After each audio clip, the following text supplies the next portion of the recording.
So today I'm going to talk about, to report some results that I got in collaboration with Denis Bonner, Enea Parini, Hugo Tavares, and Tobias Vett. So this is the outline of my talk. I'm going to present the problem, the equation. I want to discuss about nodal solutions, but I have to start with positive solutions because they are involved in the arguments to produce the solutions. Then I'm going to discuss about Morse index and symmetry. And if I have time, I'm going to discuss about a particular case, a particular equation, the Allen-Kahn, where for which we have more results. Okay. So this is I'm going to talk about, the second order elliptic equation like this one with Dirichlet boundary conditions. So we assume that omega is a bounded domain, a regular bounded domain in Rn with n greater or equal to 2. We have quite general assumptions on the nonlinearity. And these assumptions include the particular case, include the sublinear pure power, like this one, this nonlinearity here, and also the Allen-Kahn type. So we cover in particular these two cases. And we prove existence of least energy nodal solutions and a solution nodal solution of mountain pass type. And since in some particular case, in the linear case, these levels coincides, a natural question is if the same holds in the sublinear regime. So as we will see, the answer is not true always. And so this is one of the main points that I want to address here. So we give explicit examples of domains where these levels do not coincide. But in the case of if omega is a ball or an annulus and F is C1, in this case, these levels are the same. And also in this case, we are going to, we have some results about the symmetry breaking solution. Least energy nodal solutions are not radially symmetric, but axially symmetric. So they have the Schwarz-Foliated symmetry. And as I said, we have some stronger results for the particular case of the Allen-Kahn type equation. In a ball for any dimension greater or equal to 2, and also in the square in R2. And in addition, we give a complete description of all nodal solutions for the Allen-Kahn problem for lambda close to the second eigenvalue of the Laplacian. We also compute their Morse index. Okay, so I'm going to present now the basic hypothesis that we assume. So F is odd and continuous. So the second hypothesis is the monotonicity here. So f of s divided by s is decreasing in 0 plus infinity. So this is, just have in mind, this is in the sublinear regime. So that's the reason of this hypothesis. And here we ask this condition A3. So the behavior of f at the origin and also at infinity, okay? And then we consider the energy functional associated to the equation, this energy here, this functional here. And since we are not assuming any bound from above, of course, this gives a bound from above, you know, for for f. But in the Allen-Kahn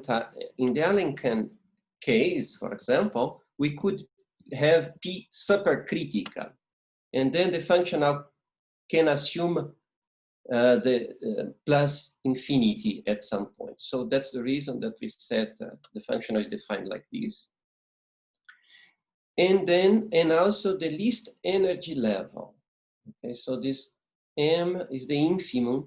Okay, with this hypothesis, hypothesis A4, that we can prove that the functional is coercive, and so we can we have that the functional is bounded from below, and M is the infimum of the function. With A3, we can prove that this infimum is negative. And so here we have a theorem. This is known results. I just collected some results here. And of course, in our generality, we include the proof, but this is in the subcritical regime, if you want. This is classical. So assume these 4 hypotheses. Then, okay, the minimum, the functional is bounded from below, and there exists a function that minimizes u, minimizes the functional I. And so let u be a function that minimizes I. Then u is bounded, u does not change sign in omega, and is a weak solution of our equation. With that monotonicity hypothesis, A2, we can prove that uniqueness of positive bounded solution. If you want to simplify things, we can restrict our problem to always in the subcritical regime. So the functional is C1 in H1. Our solution is classical, in particular bounded. So this just to simplify the exposition, we can think on this particular case. So the positive solution is unique, and we denote everywhere in my presentation by W. W is going to be the unique positive solution of this problem. And if U is any other solution of our equation, then U is bounded from below by minus W and from above by W. This was mentioned by Matteo yesterday. So in the sublinear regime solutions that we have a priori bounds. And okay, so this is about a result about the positive existence of positive solution, uniqueness of positive solution, and also a bound from any solution of the problem. And okay, these were the hypotheses that we imposed to prove the existence of a positive solution. Okay? If you want to produce to prove the existence of nodal solutions, we have to change a bit the hypothesis H3. We have to ask a bit more. So this is A3 for existence of positive solution. And for the existence of nodal solution, we have to ask that this limit is greater than lambda2, the second eigenvalue of the Laplacian.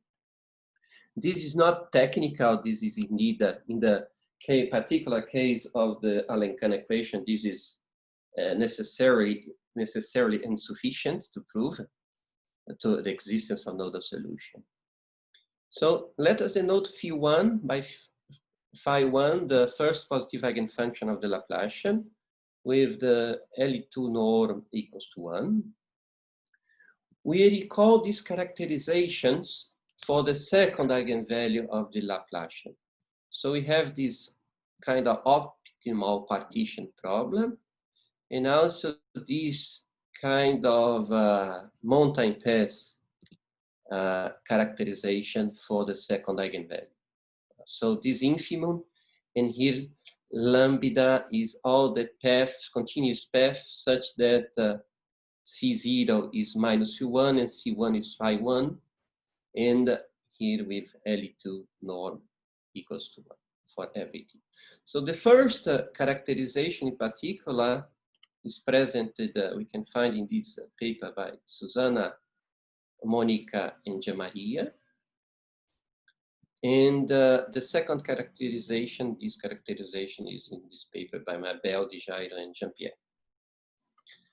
And this is again, just to emphasize that if we have the global minimum for this functional, when we minimize this with this constraint, of course, we are obtaining lambda 1, the first eigenvalue, okay? Then we took the first eigenfunction and minus the first eigenfunction, and all these paths. So this, when we minimize this will be like a mountain pass problem. No? We have the two global minima, and then we took these paths, and this the characterization of lambda 2. So this happens in the case of the linear problem. As we will see in the sublinear regime, this is not true in general. Okay. From this first characterization for lambda 2, we see that this problem, the Alenkant problem, does not have any sign changing solution in case lambda is less than lambda 2. And so condition A3 prime is sharp, as I mentioned before. Okay, so let us take, as I said, for our equation, our first equation, the problem that we are addressing here, let W be the unique positive solution. We are asking that the nonlinearity is odd. So minus W is also a solution, and plus and minus W are the global minimizers of the energy functional. So we have these global minimizers, two global minimizers. We define the mountain pass level as this, okay, this inf sup I composed by gamma, where gamma is any path, continuous path, such that connecting minus W to W. So this is a mountain pass level. And we have a theorem. So suppose that we have under this hypothesis, A1 to A4, so I have A3 prime. There exists U, a solution, such that the energy of U is at the mountain pass level. So this is the mountain pass theorem, okay? Moreover, the mountain pass level is strictly bigger than the least energy level. And moreover, any critical point of I achieving the mountain pass level is a sign changing solution of our equation. So this is, as you see, so this is simple. This is mountain pass. This is the just application of mountain pass theorem. And solution has to be sign changing because we have, as I mentioned before, we have uniqueness of positive solution. So this is simple theorem. But so we have, so far we have a nodal solution at this mountain pass level. So let us define, so far we have proved the existence of least energy nodal, the existence of a nodal solution, the mountain pass solution, okay? So we can define the least energy nodal level, which the infimum of the energy among the nodal solutions. So since this is a critical level, so it's above so M is the least energy level of the functional. So the first inequality, this inequality is simple. And this, of course, just definition of infimum. And the mountain pass level idea, okay. The mountain pass level, it's a simple calculation to show that it's negative, okay? So this is obvious remark. And then we have a theorem. Under this hypothesis, the least energy nodal level is achieved. In particular, we have that the least energy nodal level is bigger than the least energy level of the function. The proof is very simple in the sense that we have, as I mentioned before, we have a priori bounds for solution. Any solution is bounded from below and above by minus W and W. So we can take a minimizing sequence. We pass to the limit, and then it's standard, so we get a solution. So the problem could be that this solution if this solution is positive, is signed positive or negative. So, because we have a minimizing sequence of this, maybe the positive part of the sequence goes to 0, but this is not the case because indeed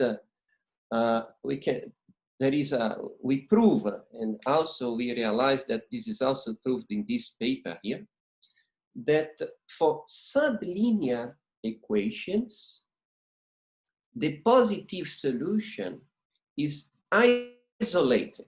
We know that it's unique, but it's isolated in the set of solutions. So when we take the minimizing sequence here of this problem, so it converges to a nodal solution. So this is the argument proving this theorem. So far, we have proved that there exists a mountain pass nodal solution and also the least energy nodal solutions. And the natural question is whether these levels are the same. And okay, so next I'm going to prove that this is not true in general.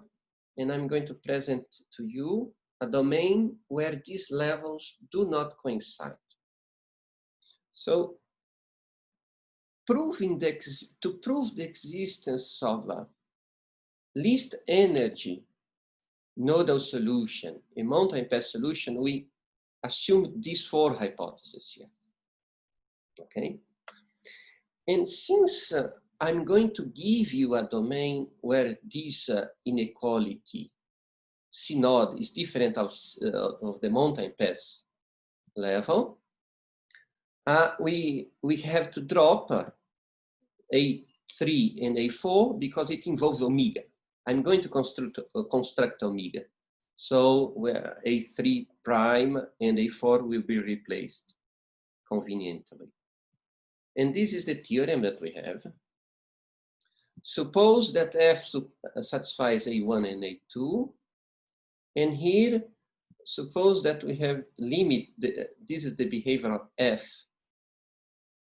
at the origin. So this is positive. Before we were asking that bigger than lambda 2, and A4 is less than lambda 1, okay, at infinity. So at infinity is less or equal than 0. Of course, if assuming set 7, A4 is satisfied for any domain. And here we see that for the domain that we construct with this hypothesis, it's going to be a dumbbell with a thin channel. When the channel is thin,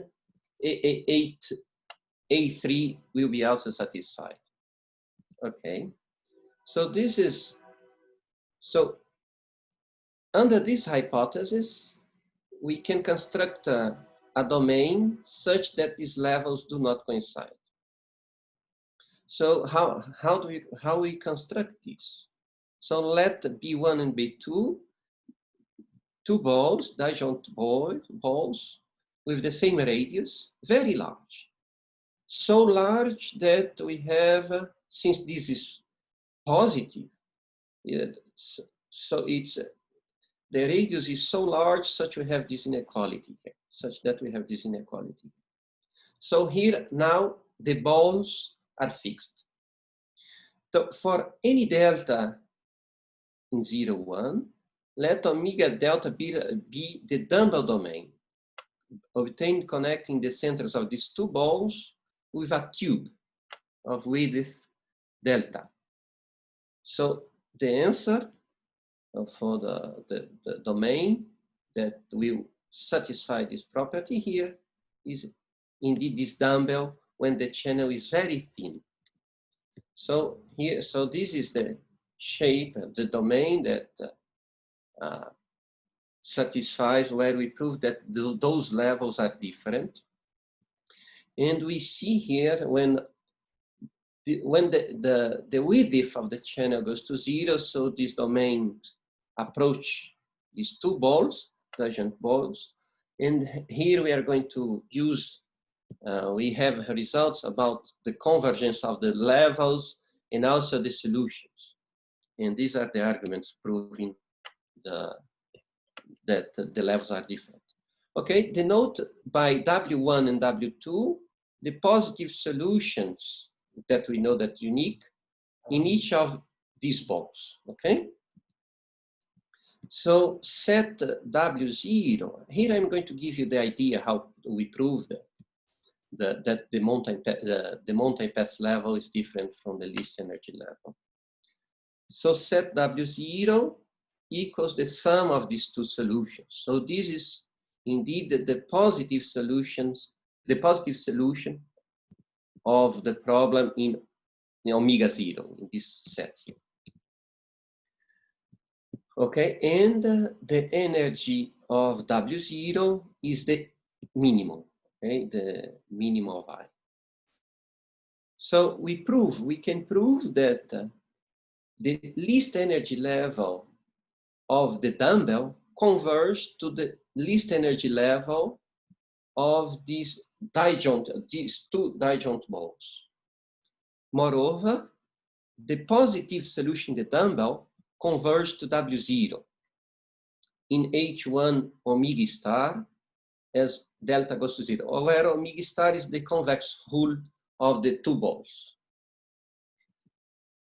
Then we set W, the difference between W1 and W2, which is a nodal solution in the omega 0, in the disjoint balls. We set epsilon star as the norm, the H1 norm of W1. Of course, W2 is nothing more than a translation of W1. And so the norms coincide. We have this number epsilon star here. So since W omega converges to W0, W delta converges to W0, so we have this here. And this is simple, since by the definition of W0 and W, this is 2 star. And then we see that the distance between W and W delta is large, remains large, okay, as delta goes to 0. Then we prove, this is simple calculations, that there exists if delta 0 is small, and C bigger than this least energy level here, such that since it goes to this difference goes to 2 star, this is simple, we have this inequality here. So the energy of the functional is bigger than C, or C was a number a little bigger than MW0, such that for all V, such that in this sphere, the difference between the norm of W minus V minus W delta equals to epsilon star. So this is again that we want to prove, use the mountain pass theorem, okay? Or not the mountain pass, so I'm sorry, this is because we need to control the energy of the function. So set A delta equals to this set here. So V, all V such that the difference to the global minimum, the two global minima of I is bigger than epsilon star. So we have the two global minimum, W delta and minus W delta.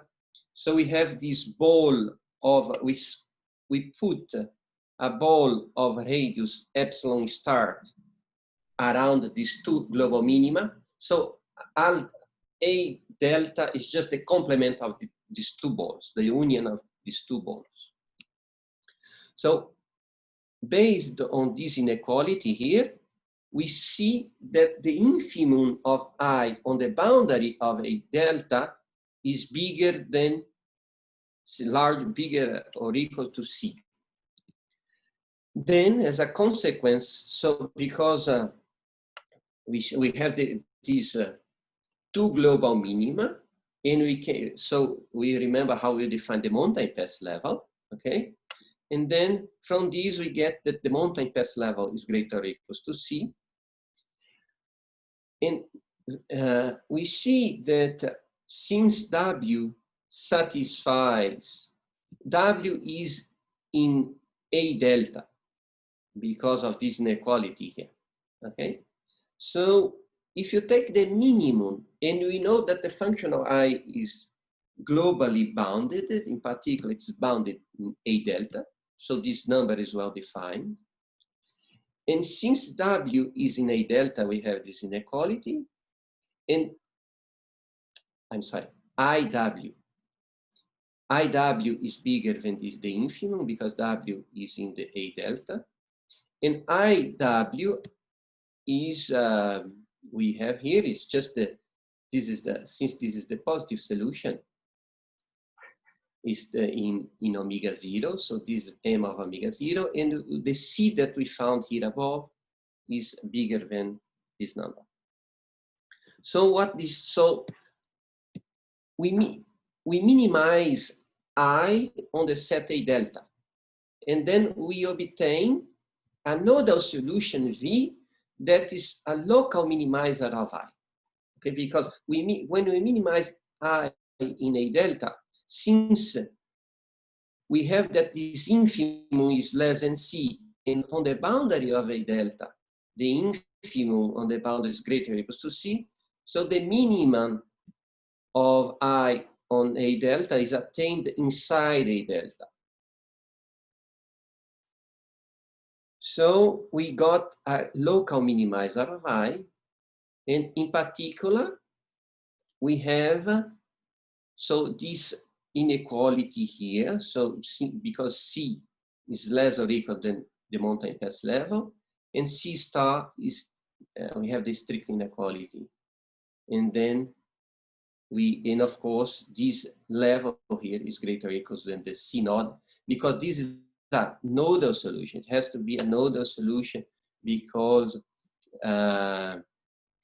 we are far, because we have uniqueness of positive solution, and the set A delta is the complement of the positive of two balls containing the positive and the negative solution. So this solution has to be nodal. So here, so we are done. So in the dumbbell, we know that these levels are different. So this is the first main point of that I would like to discuss to you in my talk. So we have, in the linear case, this level coincide. In the sublinear regime, they do not coincide.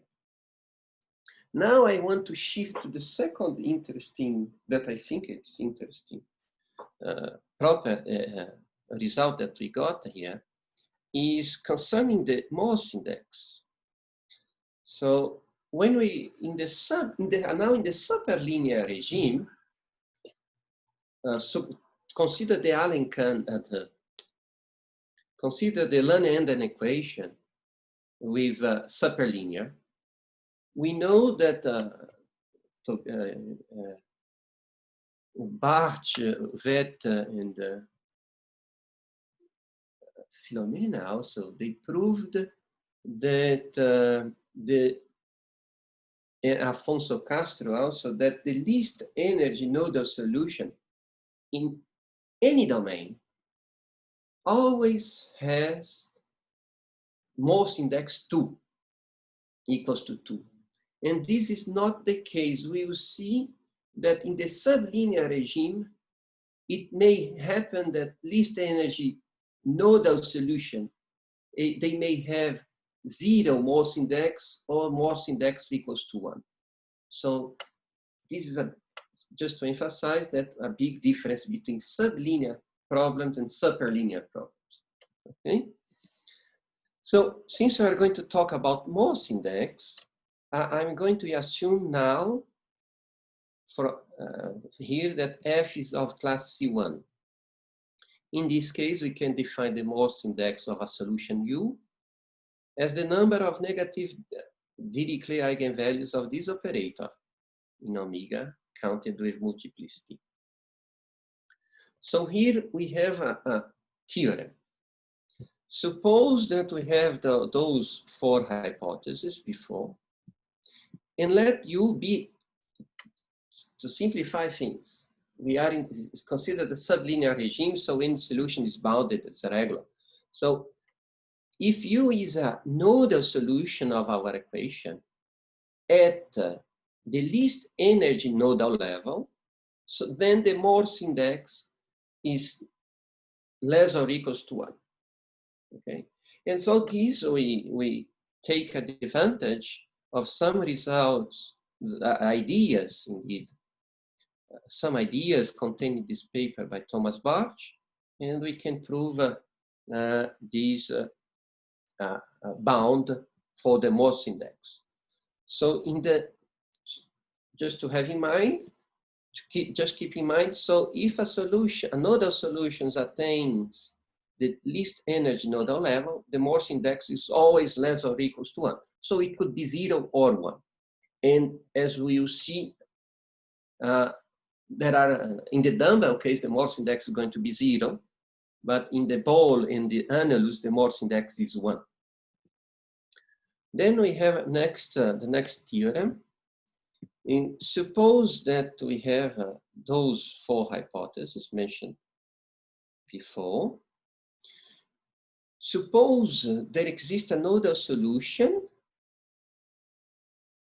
at attaining the least energy nodal level with Morse index equals to 1. By the result mentioned before, we already know that Morse index is less or equals to 1. Then what we proved is necessarily the solution is of mountain pass type. More precisely, there is a path connecting minus W to W. W is the positive solution of the problem. With this path in -1 connecting minus W to W, okay, with gamma of 0 equals to U. And such that the composition of I with gamma is maximized precise at 0. So this is, I would say, this is the mountain pass path. No? In particular, in this, if we have a solution at least energy nodal solution at the least energy nodal level, and if it has Morse index 1, then the Morse index, the least energy nodal level is necessarily the mountain pass nodal level. Okay, this is and here what I want to emphasize, in the dumbbell example that I gave before, the least energy nodal solutions have Morse index 0, okay? Because we saw that it's not of mountain pass level before. So, because if it had Morse index 1, it should be the most, we had this identity here. So the least energy nodal level is the mountain pass level. So in the dumbbell case, if the channel is very thin and the radius of the ball is large, indeed, if we have A3. So if the The channel is very thin, so solutions, least energy nodal solutions in this domain have Morse index 0. So this is the second interesting property in the nodal solutions for sublinear problem. Then we shift to the case of radial domain. Suppose we have an annulus or a ball, and suppose the basic hypothesis that I mentioned before. Then, in this case, the least energy nodal level is the mountain pass nodal level. Every nodal solution of our equation must have Morse index greater or equals to 1. Every nodal solution at the least energy nodal level is of mountain pass type. Moreover, it's non-radial and foliated Schwarz symmetric with respect to some unit vector. Okay. And then to proving this, again, we borrow some results from this paper to prove that solution. Indeed, to prove that the Morse index is greater or equals to 1, we use an argument. We suppose that the Morse index is 0. Then the solution should be radially symmetric. But if it's radially symmetric by this result by Amandini and Filomena, it has to have Morse index very large, depending on the dimension of the domain. So this is, and to prove the Schwarz foliated symmetry for least energy nodal solution, again, our arguments follow some ideas like in this paper by Bartsch, Vett, and Wheeler. Okay,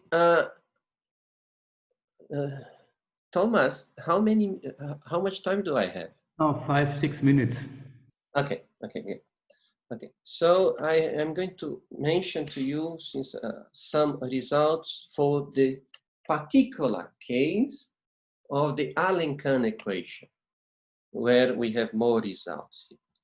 So consider this equation here, okay? And then we have this theorem for the Allen-Kahn, for this equation, for this problem. There exists epsilon, depending on the omega, such that for every lambda bigger than lambda 2, but very close to lambda 2, if U is any sign-changing solution of the equation 9, then the Morse index is greater or equals to 1. In particular, if U achieves the least energy nodal level, then the Morse index has to be 1. Okay? And here, and moreover, the levels, the least energy nodal level and the mountain pass nodal level coincide for lambda in this tiny interval. So I would like to emphasize that there is no contradiction between this theorem and the results for the dumbbell, because in the case here, these theorems holds for any domain, okay? But we saw in the case of the dumbbell, we proved that this level do not coincide when the channel of the dumbbell is very thin. But here and there, what we are doing there, what we did there, so we were moving the channel. Here, what we prove is that if you fix the dumbbell, indeed, if you fix any domain, in particular the dumbbell, then for this equation here, if lambda is very close to the second eigenvalue of the Laplacian, so this identity holds. Okay, so here, so in the dumbbell case, when we prove that these levels are different, what we proved is that given lambda, we can produce the domain such that we produce the dumbbell. And this theorem here says that if you give me the domain, the levels, the least energy nodal level and the mountain pass level coincide provided lambda is very close to lambda 2. And okay, I would, okay, since I just have 2 minutes, I'm going to skip some details here. And this is just to mention again for the Alenkant problem. We also have a characterization, in the case of ball of annulus, we have a characterizations of all solutions, okay? Due to since we proved that it's axially symmetric, we have a characterization of the solution set of the solution set of nodal solutions for lambda very close to lambda 2. And then also we have some results in the particular case of a square in A2. So consider again the Alenkant equation in omega, where omega is this square here. And then what we proved, based on we used some results in this paper by Manuel, Jorge, and Monica. They had some proved some asymptotic behavior of the solutions of this equation. And so least energy solution, we have, for this case here, we have 2 kinds of of nodal solutions of 2 nodal sets.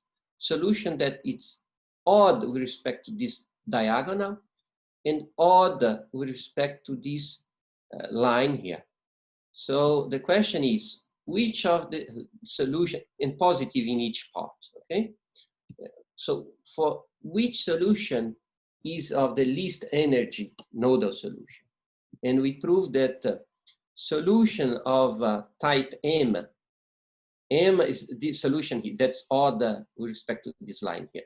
So they have Morse index 1, and solution of this type here have Morse index 2.